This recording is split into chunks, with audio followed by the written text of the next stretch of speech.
आत्ताची मोठी बातमी, अजित पवारांचा या विमान अपघातात मृत्यू झाल्याचं पीटीआयनं सांगितलंय। आत्ताची ही सगळ्यात मोठी बातमी आहे।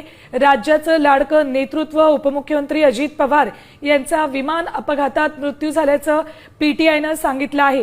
साधारण सकाळी 9च्या सुमाराला त्यांच्या विमानाचा लँडिंग दरम्यान अपघात झाला आणि या अपघातात अजित पवार यांचा मृत्यू झाला अशी बातमी पीटीआय देते। विमान अपघातामध्ये 6 जणांचा मृत्यू झाल्याचं डीजीसीएनं सांगितलं होतं। याचाच अर्थ या विमानामध्ये 6 जण होते आणि या विमान अपघातामध्ये अजित पवार यांचं दुर्दैवी निधन झालेलं आहे।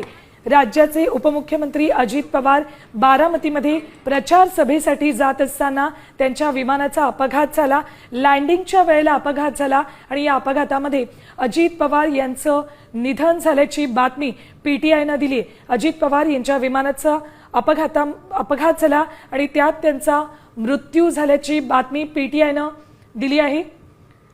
बारामतीमध्ये लँडिंग दरम्यान त्यांच्या विमानाचा अपघात झाला, विमानाला आग लागली आणि या आगीतून या अपघाताची भीषणता लक्षात येते आणि त्यातच सर्व 6 जण या विमानात जे होते त्यांचा मृत्यू झाला। त्यातच अजित पवार सुद्धा होते, त्यांचंही या विमान अपघातामध्ये निधन झालेलं आहे।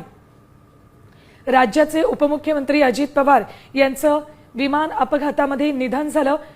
पीटीआयनं ही बातमी दिली आहे। अजित पवार हे बारामतीमध्ये प्रचार सभेसाठी जात असताना त्यांच्या विमानाचा अपघात झालाय।